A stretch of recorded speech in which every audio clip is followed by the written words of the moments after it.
নবীকে নূরের তৈরি বললে কি খাটো করা হয়?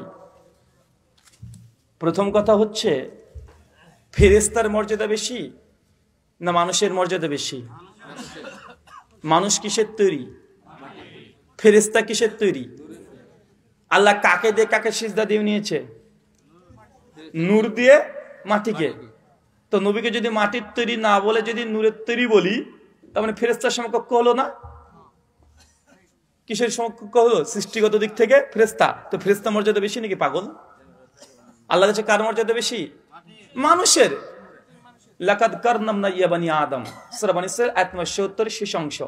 নিঃসন্দেহে আমি বানি আদম সন্তানকে শ্রেষ্ঠত্ব দান করেছি। ফেরেশতার চাইতে মানুষের মর্যাদা বেশি না কম? বেশি। তো নবীকে যদি মাটির তৈরি বলা হয় তাহলে মর্যাদা মাকাম বেশি হয়। কথা বুঝতে পারছেন?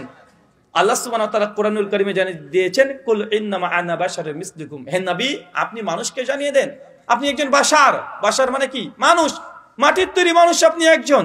সূরা কাহাফ আয়াত নম্বর ১১০, সূরা বানী ইসরাঈল আয়াত নম্বর ৯৩-৯৪, সূরা হামিম সাজদা আয়াত নম্বর ৬ এবং ৭, তিনটে আয়াতে আল্লাহ সুবহানাহু ওয়া তাআলা এই কথা জানিয়ে দিয়েছেন। নবীজি নূরের তৈরি না মাটির তৈরি? এটা একটা জবর সমস্যা। তাই মনে রাখবেন, আল্লাহ সুবহানাহু ওয়া তাআলা কোরআনে নবীকে নূর বলেছে। কি বলেছে বলেন তো চাচা? কোরআনে সূরা মাইদার ১৫ নম্বর আয়াত খুলে দেখেন, আল্লাহ বলছেন, কদ জাআকুম মিনাল্লাহি নূর ওয়া কিতাবুন মুবিন। হে মানুষ, আমি তোমাদের মধ্যে একটা কিতাবুল মুবিন মানে এই কিতাবটাকে পাঠিয়েছি এবং সঙ্গে সঙ্গে একটা নূর পাঠিয়েছি। এই নূর মানে কি? ইবনু কাসির রাহিমাহুল্লাহ সূরা মাইদার ১৫ নম্বর আয়াতের ব্যাখ্যা করতে গিয়ে বলছেন, এই নূর ইয়ানি মুহাম্মদ সাল্লাল্লাহু আলাইহি ওয়াসাল্লাম। তার মানে বুঝা গেল নবীকে আল্লাহ কোরআনে কি বলেছেন? নূর বলেছেন। এখন নবীকে তো নূর বলেছে, কিন্তু নূরের তৈরি বলেনি। কথা বুঝতে পারলেন?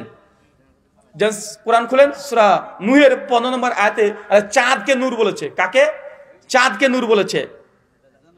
যদি কোরআন কারীম খুলেন, সূরা মাইদা আয়াত ৪৫, ৪৬ এবং ৬৭, আল্লাহ তাওরাত, জাবর, ইনজিলকে নূর বলেছে। এখন বলেন তো, তাওরাত, জাবর, ইনজিল এই আসমানি গ্রন্থ কি নূরের তৈরি? হ্যাঁ। সহিহ মুসলিম ৮৫০ নম্বর হাদিস, আল্লাহ নবী বলছেন, সালাতুল নূর, নামাজ হচ্ছে নূর। নামাজ কি? নূর। তো নামাজ কি নূরের তৈরি? ভাই, কোন জিনিসকে নূর বলা মানে নূরের তৈরি নয়। কথা বুঝতে পারলেন? নূর বলা মানে নূরের তৈরি নয়।